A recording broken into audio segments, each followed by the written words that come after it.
বিয়ের পর আপনার শ্বশুরবাড়িতে আপনার স্বামীর যদি টাকা না থাকে তাহলে আপনি যে কত পরিমাণ লাঞ্ছনার শিকার হবেন তা বলে বোঝানোর না। আসসালামু আলাইকুম, কেমন আছেন সবাই? টাকা দুনিয়াতে বাঁচতে হলে টাকার কোনো বিকল্প নাই, কারণ দুনিয়াতে টাকা ছাড়া কেউ আপনাকে চিনবে না। আপনি যতই ভালো ব্যবহার করুন না কেন, যতই আপনি ভালো কথা বলুন না কেন, আপনাকে টাকা না থাকলে আপনাকে কেউ ভালোবাসবে না এবং কেউ আপনাকে ভালো বলবে না। এটাই বাস্তব, এটাই একদম চিরন্তন সত্য কথা।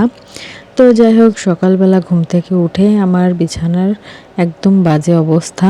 তো ভাবলাম যে দেখি আমার বিছানাটা একটু ঠিক করে দেখি। বিছানার তলে তো আমার শপিং ব্যাগ আর কাপড়ের কাগজপত্র ছাড়া আর কোনো কথাই নেই। এত ভারী ভারী তোষকগুলো যে উঠাতে আমার খুবই কষ্ট হয়েছে। তারপরেও আমি একা একা এই কাজগুলো করেছি। ওই যে বললাম যে শ্বশুরবাড়িতে যদি আপনার টাকা থাকে, আপনার স্বামীর যদি টাকা থাকে, তাহলে আপনার মানে আরামায়েশের আপনার সকল কাজের লোকের কোনো অভাব হবে না। আর যদি টাকা না থাকে তাহলে তো দুর্ভোগের কোনো সে কারণে। আমি এমনও আমাদের ফ্যামিলিতে আমি দেখেছি যে এমন অনেক ফ্যামিলি আছে যেখানে একই মানুষ যে বলে যে বাবা মা কখনো সন্তানকে ভিন্ন চোখে দেখে না, কিন্তু আমি দেখেছি যে একই ফ্যামিলিতে একই মা, যে সন্তান ভালো টাকা ইনকাম করে তার জন্য আগে তরকারি বেড়ে রাখা হয়, আর যে সন্তান একটু টাকা কম ইনকাম করে তার জন্য তরকারি বের রাখা হয় না।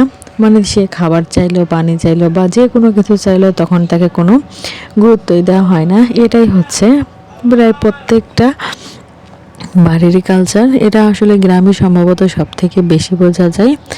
তো যাই হোক, দুনিয়াতে টাকার বিকল্প কোনো কিছু নাই। মানুষের টাকার খুব প্রয়োজন এবং টাকা ইনকাম করতে হলে মানুষকে কঠোর পরিশ্রম করতে হবে, কারণ দুনিয়াতে সব কিছু মানুষকে ধোঁকা দেবে, একমাত্র পরিশ্রম মানুষকে কোনো কিছু ধোঁকা দেবে না। এই যে দেখেন, আমি এই জাজমটা উঠাচ্ছিলাম, এত পরিমাণ ভারী যে আমার তুলতে খুবই কষ্ট হচ্ছিল। তারপর আমি তারপরে আমার কাজকর্মগুলো আমি সবসময় একা একা করতে বেশি পছন্দ করি, যতই আমার কষ্ট হোক না কেন। কারণ কাউকে ডাকলে হয়তো বা কেউ আসবে, কেউ আসবে না, হয়তো দু চারটা কথা বলে, এই জন্য আমি কাউকে ডাকি না, নিজের কাজগুলো নিজেই করি।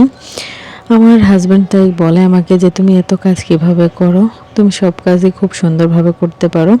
আমি আসলে বলি যে না পেরে কী করবো।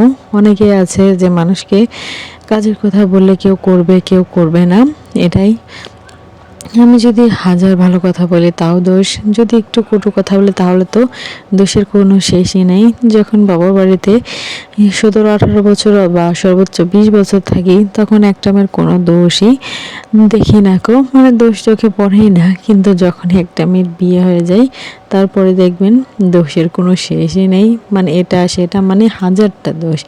আমি জানি না কেন এরকম হয়। একটা নতুন পরিবেশে, নতুন সংসারে এসে মানিয়ে নিতে তো একটু সময় লাগে বলেন, সেই সময়টা অনেক শ্বশুরবাড়ির লোকজন একেবারে দিতেই চায় না।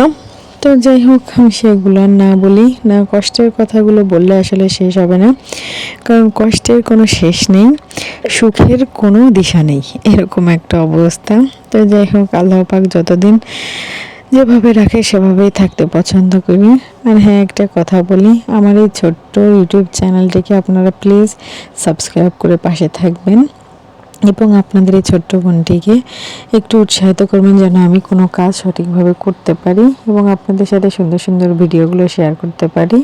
তো যাই হোক, এখানে এই যে আমার কাজ প্রায় শেষের দিকে, আমি এখানে সম্পূর্ণ তোষক জাজিম উঠিয়ে সুন্দর করে ঝেড়ে তারপরে এটাকে সুন্দর করে এই যে ঝাড়ু দিয়ে ঝেড়ে ফেলছিলাম, যাতে যে আলগা ধুলাবালি আছে সেগুলো যাতে পড়ে যায়।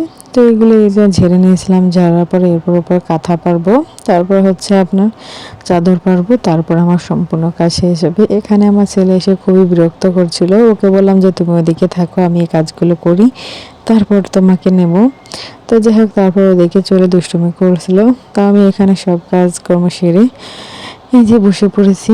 আমার আসলে খুবই কষ্ট হয়েছে এই কাজগুলো করতে, আমি একা একা করেছি। আমার এত পরিমাণ বুক শুকিয়ে আসছিল যে বলার না। তারপরে আবার এরকম হিজাব পরে আছি, তো বুঝতেই পারছেন যে কীরকম। তো এটা হচ্ছে আপনার মানে একদম শীতের শেষের দিকে, বললাম যে এই ভিডিওগুলো অনেক আগের। আর আমার ভিডিওতে অবশ্যই ছোটোখাটো ভুল ত্রুটি হতেই পারে, আপনারা সবাই ক্ষমা সুন্দর দৃষ্টিতে দেখবেন এবং আমার এই ছোট্ট চ্যানেলটিকে সাবস্ক্রাইব করে আমার পাশে থাকবেন। আর ভুল ত্রুটি হলে ক্ষমা সুন্দর দৃষ্টিতে দেখবেন। আল্লাহ হাফেজ।